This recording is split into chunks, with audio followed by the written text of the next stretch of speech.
박성민 목사의 매일 큐티 묵상입니다. 누가복음 4장 1절로 13절입니다.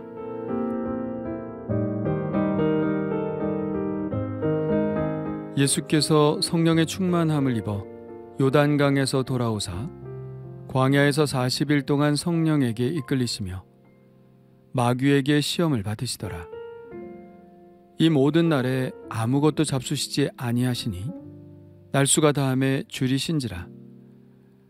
마귀가 이르되 내가 만일 하나님의 아들이거든 이 돌들에게 명하여 떡이 되게 하라. 예수께서 대답하시되 기록된 바 사람이 떡으로만 살 것이 아니라 하였느니라. 마귀가 또 예수를 이끌고 올라가서 순식간에 천하 만국을 보이며 이르되 이 모든 권위와 그 영광을 내가 네게 주리라. 이것은 내게 넘겨준 것이므로 내가 원하는 자에게 주노라. 그러므로 내가 만일 내게 절하면 다 내 것이 되리라. 예수께서 대답하여 이르시되 기록된 바 주 너의 하나님께 경배하고 다만 그를 섬기라 하였느니라. 또 이끌고 예루살렘으로 가서 성전 꼭대기에 세우고 이르되 내가 만일 하나님의 아들이거든 여기서 뛰어내리라. 기록되었으되 하나님이 너를 위하여 그 사자들을 명하사 너를 지키게 하시리라 하였고 또한 그들이 손으로 너를 받들어 내 발이 돌에 부딪히지 않게 하시리라 하였느니라. 예수께서 대답하여 이르시되 주 너의 하나님을 시험하지 말라 하였느니라. 마귀가 모든 시험을 다한 후에 얼마 동안 떠나니라.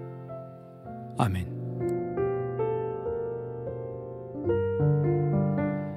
예수님이 마귀에게 시험을 받으시는 장면입니다. 이 유혹의 장면은 앞서 나왔던 예수님의 세례와 족보와 함께 공생애를 시작하시는 예수님의 일련의 준비 과정을 담고 있습니다. 세례는 예수님이 하나님의 아들이라는 하나님의 선포이고 족보는 하나님의 아들로서 이 땅에 오신 예수님을 근원부터 소개하는 것이며 유혹은 과연 예수님이 하나님의 아들로서의 자격을 갖추었는가를 증명하는 사건입니다. 이 유혹에서 이기신 후 예수님은 본격적인 갈릴리 사역을 시작하게 되는 것이죠. 예수님께서 성령의 충만함을 입어 요단강에서 돌아오셨습니다. 예수님이 세례를 받으실 때 성령이 비둘기 같은 형체로 그 위에 강림하셨죠. 물론 예수님은 성령으로 잉태되신 분이기 때문에 세례를 받으실 때 비로소 성령이 임하셨다고 할 수는 없습니다. 다만 세례를 받으실 때 사람들은 이 신비한 현상을 눈으로 보게 되었죠. 이렇게 성령이 충만하신 예수님은 한시도 성령과 떨어지실 수 없으셨습니다. 40일 동안 광야에서 금식을 하실 때도 성령께서 그를 이끄셨죠. 시험과 유혹은 마귀가 우리에게 주는 것이라 생각하기 쉽지만 그 이면에는 성령께서 우리를 이끄시는 측면도 있다는 사실을 알게 됩니다. 성령께서 능히 감당하도록 도와주시고 그 시험을 이기고 더 성숙한 삶으로 나아갈 수 있도록 우리를 도우시죠. 우리를 넘어뜨리려는 시험으로 이끄시는 것이 아니라 우리가 그 시험을 통과하여 더 좋은 사람으로 성장하도록 돕는 역할을 성령께서 하신다는 사실을 알 수 있습니다. 그렇기 때문에 우리는 예수님처럼 당당하게 시험에 임할 수 있어야 하죠. 마귀는 3가지 유혹을 합니다. 첫 번째 유혹은 3절입니다. 마귀가 이르되 내가 만일 하나님의 아들이거든 이 돌들에게 명하여 떡이 되게 하라.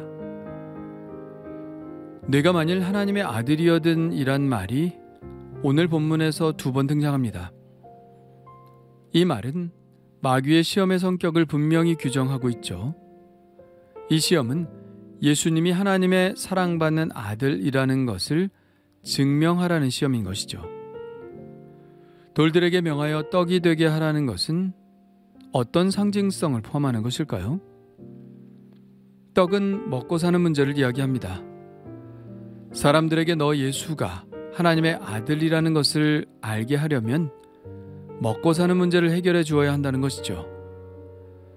예나 지금이나 사람들은 자기들을 풍요롭게 해주는 것에 열광을 하니까요. 그러나 예수님은 경제적인 문제를 해결하려고 오신 분이 아닙니다. 만일 그렇다면 예수님은 사업가로 오셨어야 했을 것입니다. 인간의 근본적인 문제는 그것이 아니죠. 예수님은 이렇게 대답하셨습니다. 기록된 바 사람이 떡으로만 살 것이 아니라 하였느니라. 하였느니라 라는 말은 어디서 이미 써 있는 것을 인용하셨다는 것이겠죠. 바로 신명기 8장 2절입니다. 너를 낮추시며 너를 줄이게 하시며 또 너도 알지 못하며 내 조상들도 알지 못하던 만나를 내게 먹이신 것은 사람이 떡으로만 사는 것이 아니요 여호와의 입에서 나오는 모든 말씀으로 사는 줄을 내가 알게 하려 하심이라. 배가 부르다고 하나님과의 관계가 회복되는 것은 아닙니다. 아니, 오히려 광야에서 빈곤할 때 그들은 하나님을 만났죠. 잘 먹는 것이 구원이 아니라 광야와 같은 빈곤한 상황 속에서도 하나님을 의지하며 그분의 먹여주심을 경험하는 것이 더 귀한 삶임을 말씀하고 계시는 것입니다. 그래서 예수님은 부하기를 원치 않으셨습니다. 오히려 가난을 선택하셨고 가난한 자들과 함께 거하시면서 하나님의 모습을 보여주셨습니다. 두 번째 유혹은 권세에 관한 유혹입니다. 마귀는 예수님을 공중으로 이끌고 올라가서 순식간에 천한 만국을 보이며 내가 만일 나에게 절하면 내게 넘겨준 이 세상의 모든 권위와 영광을 주겠다고 말합니다. 이것은 자신의 하수인이 되라는 유혹이죠. 괴테의 파우스트에서 파우스트는 악마 메피스토펠레스로부터 세상의 온갖 명예, 부, 쾌락을 누릴 수 있다는 제안을 받습니다. 메피스토펠레스는 그 대가로 파우스트에게서 영혼을 가져가겠다고 말하죠. 파우스트는 영혼을 팔고 대신에 권력을 갖게 됩니다. 그러나 예수님이 이 유혹에 넘어가실 리는 만무하죠. 예수님은 오직 인생의 주인은 한 분 하나님밖에 없다고 단호히 선언하십니다. 기록된 바 주 너의 하나님께 경배하고 다만 그를 섬기라. 이 말씀은 신명기 6장 13절의 인용이죠. 권력으로 예수님을 유혹할 수는 없습니다. 예수님은 오히려 제자들에게 이렇게 말씀하셨죠. 이방인의 집권자들이 그들을 임의로 주관하고 그 고관들이 그들에게 권세를 부리는 줄을 너희가 알거니와 너희 중에는 그렇지 않아야 하나니 너희 중에 누구든지 크고자 하는 자는 너희를 섬기는 자가 되고 너희 중에 누구든지 으뜸이 되고자 하는 자는 너희의 종이 되어야 하리라. 예수님은 당신이 하신 말씀대로 하늘의 모든 권세를 내려놓고 종이 되어 우리를 위해 기꺼이 십자가를 지시는 선택을 하셨습니다. 마귀의 세 번째 유혹은 기적에 관한 것입니다. 예수, 내가 하나님의 아들이라는 것을 증명하는 가장 좋은 방법은 성전 꼭대기에서 뛰어내리는 것이다. 하나님의 말씀대로 내가 무사하면 사람들이 너를 하나님의 아들로 인정할 것이고 사람들이 다 너를 따를 것이다 라는 것이죠. 예수님이 마귀의 말을 하나님의 말씀으로 반박하자 마귀도 하나님의 말씀을 인용하여 예수님을 시험한 겁니다. 마귀는 이토록 교묘하죠. 이단들이 그리스도인들을 유혹하는 방법도 바로 이 방법입니다. 하나님의 말씀을 인용하여 말하니 혹하는 사람들이 있죠. 그러나 하나님의 말씀을 잘못 인용하면 그것이 곧 마귀가 하는 짓임을 알아야 합니다. 마귀가 인용한 말씀은 시편 91편 11절과 12절입니다. 그가 너를 위하여 그의 천사들을 명령하사 내 모든 길에서 너를 지키게 하심이라. 그들이 그들의 손으로 너를 붙들어 발이 돌에 부딪히지 아니하게 하리로다. 물론 기적을 일으키면 사람들이 순간적으로는 혹하겠지만, 그리고 인기도 올라가겠지만, 기적으로 사람들의 환심을 사는 것은 예수님의 방식이 아니었습니다. 이 유혹은 바리새인들과 율법사들이 예수님께 끊임없이 했던 유혹입니다. 표적을 보이라는 것이죠. 그러나 예수님은 한 번도 그들의 요구에 응답하신 일이 없습니다. 이 마귀의 유혹에 대한 예수님의 대답은 분명했습니다. 주 너의 하나님을 시험하지 말라. 예수님은 이 세 가지 시험에 빠지지 않으셨습니다. 마귀는 예수님이 하나님의 아들임을 증명할 수 있는 세 가지 길을 얘기했지만, 예수님은 그것이 하나님의 아들임을 증명하는 길이 아니었음을 분명히 하셨습니다. 대신에 예수님이 택하신 길은 아버지의 말씀에 전적으로 순종하는 길이었죠. 바로 십자가의 길을 걸어가신 것입니다. 돈도, 명예도, 권세도 예수님을 굴복시킬 수는 없었습니다. 예수님의 마음에는 오직 아버지 하나님께서 마련해 놓으신 그 구원의 길을 걸어가고자 하는 소원밖에는 없었으니까요.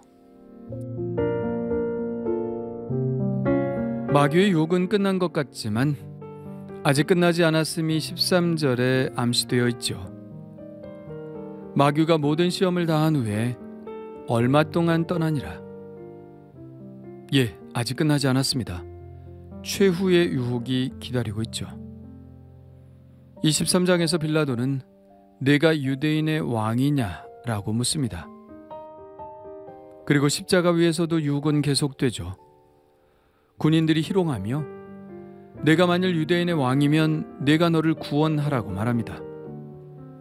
그러나 예수님은 끝까지 그들의 유혹에 넘어가지 않습니다. 할 수 없어서가 아니라 하지 않은 것이죠. 아버지의 뜻이 아니기 때문입니다. 우리는 가끔 자기를 과시하고픈 욕망에 휘둘립니다. 분명 하나님은 원하시지 않지만 사람들에게 나를 드러내고자 하는 마음이 있죠. 그 유혹은 처음 사람 아담에게 했던 것처럼 끊임없이 우리를 괴롭힐 겁니다. 그렇다면 나는 어떻게 해야 할까요? 세상 자랑 다 버리고 오직 예수님만 따라가야 하겠죠. 예수님처럼 십자가의 길을 가야 하겠죠. 주님 감사합니다. 주님이 가신 길은 돈의 길도 명예의 길도 권세의 길도 아니었습니다. 주님이 가신 길은 십자가의 길이셨습니다. 십자가만이 우리를 구원하실 수 있는 길이었기에 그 길을 가셨습니다. 주님, 저도 그 길을 가기를 원합니다.